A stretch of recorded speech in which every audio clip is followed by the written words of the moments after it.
Buonasera a tutti, alle autoridades.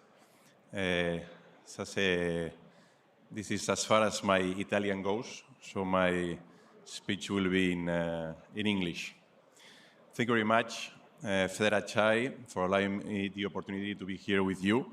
Thank you very much, Antonio, for giving me the opportunity to give you our view from Eurofair of how we see the steel industry. Today, steel is everywhere. Steel is the world's most important engineering and construction material across the world. It is used in every aspect of our lives, in cars and construction products, refrigerators and washing machines, cargo ships and surgical scalpels. Steel is an indispensable material for the present and, most importantly, for our future, because steel is the most circular product material across the world. Steel is 100% recyclable for an infinite number of times and is the most recycled material across the planet. No other material can match these attributes. And, as we all know, the future is low carbon and the future is circular. Eurofair represents the entirety of the steel production in the European Union.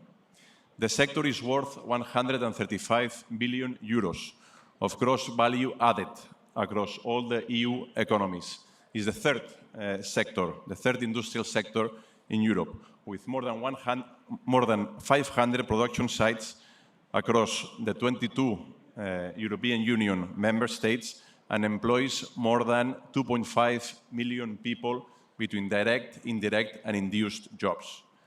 The steel industry is also the backbone of many clean tech value chains in the EU economy and can significantly contribute to meeting the Green Deal targets, while delivering technologies and solutions to transform the EU into a competitive, carbon-neutral and circular economy.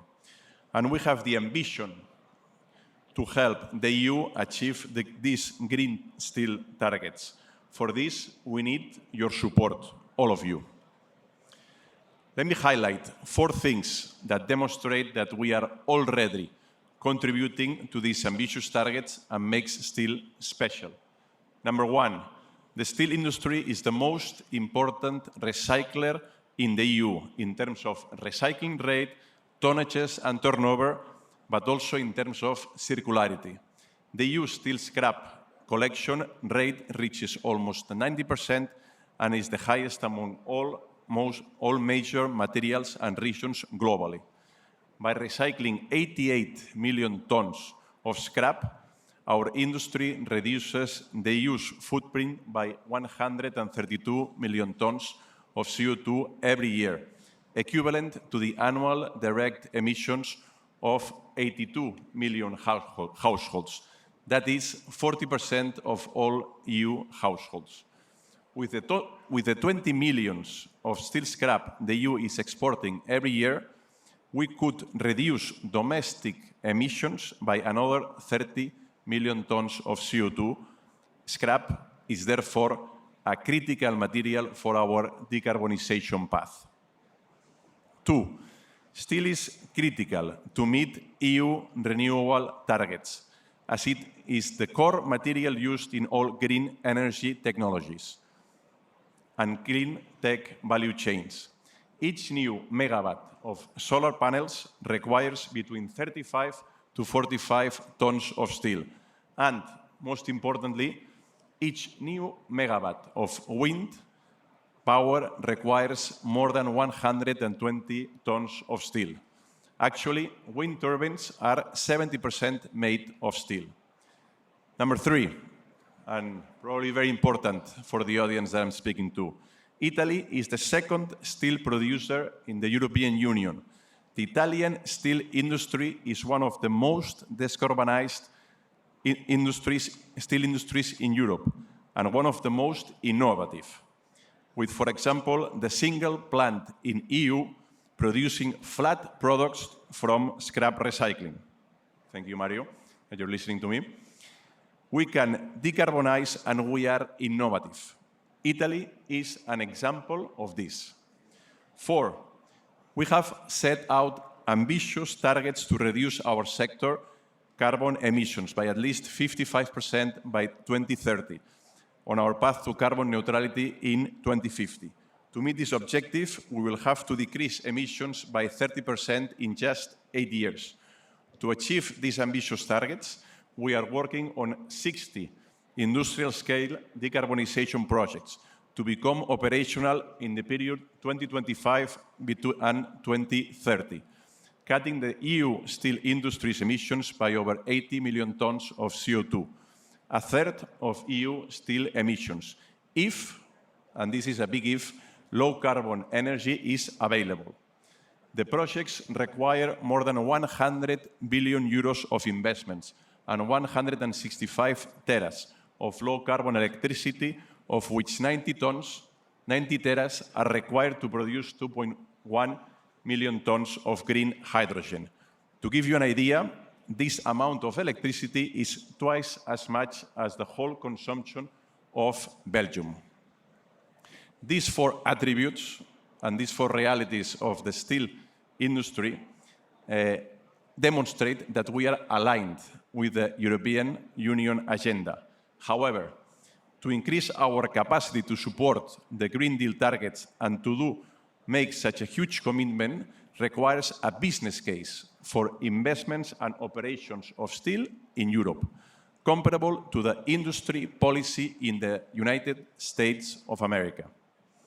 The Net Zero Industry Act, designed by the Commission, must recognize the role of steel and other energy-intensive industries in providing products, materials, and affordable energy to strategic renewable and low-carbon value chains.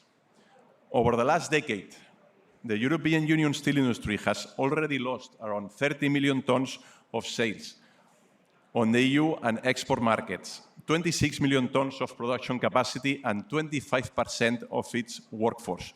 This is pure leakage of emissions, investments, and jobs. To put it very bluntly and very simply, we are exporting jobs, we are importing CO2, and we are strangling the steel industry.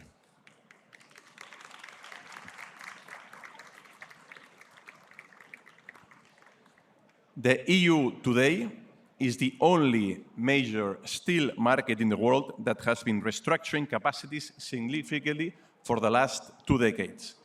In contrast, global steel excess capacity is on the rise again, 630 million tons and counting, according to the most recent figures of the OECD. Hundreds of billions of tons of new capacity will lock CO2 emissions for decades if no strict measures are being taken. New challenges, such as access to input materials and the energy crisis, weigh heavily on our competitiveness and decarbonization efforts of our industry as an integral part of many EU key value chains. At the same time, even the US is building new capacities, subsidized, and you heard me right, subsidized by the artificial domestic steel price supported by the Section 232 tariff of 25% and the Inflation Reduction Act. In addition, in February, President Biden announced new standards to require all construction materials to be used in federal infrastructure projects to be made in America. With these facts, we cannot do nothing. We have to act, and we have to act fast. What the EU steel industry, including Italian steel industry, from Eurofair just asks as an industrial policy can be summarized in 3 points. First, access to sufficient and affordable low-carbon energy and to steel scrap for the transition that we have to make to a decarbonized economy and a circular economy. More certainty and swifter producers of public funding for permitting and the establishment of lead markets for real green steel. A trade policy that is flexible enough to secure a level playing field for our competitors. All in all, it is fundamental to mainstream industry policy and competitiveness in all ongoing and future initiatives. This would ensure the designing of the right enabling conditions for our sector to stay competitive today, to transition to a carbon-neutral economy, and to provide our value chains with innovative and sustainable products made of steel. And also, very importantly, to inspire, attract, and retain the talent of today and the talent of future generations. Steel is a modern and innovative industry requiring young steelmakers for a green and sustainable steel industry. And I want to finish stressing that Italy is a key player in the EU steel industry. Second in production, Italy produces 10% of all European steel produced, and second in direct employment. And also Italy is the second EU member state in terms of industrial production with a 16% rate. That is why your commitment and your support is key for a low-carbon, circular and sustainable Italian and European steel industry.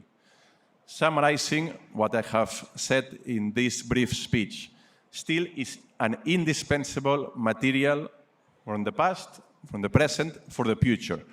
The most circular material in the world that we have today, and the core material used in most value chains, including all green technologies and in clean tech value chains. Our steel industry in Italy and in Europe is a clear example of this.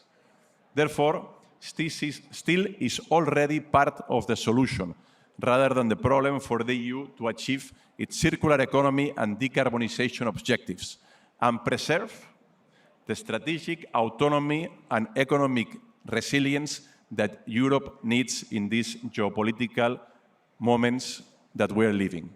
Let's keep building together a stronger steel industry for a stronger Italy, a stronger European Union to face the many challenges and opportunities that we have and that we will encounter today and in the future.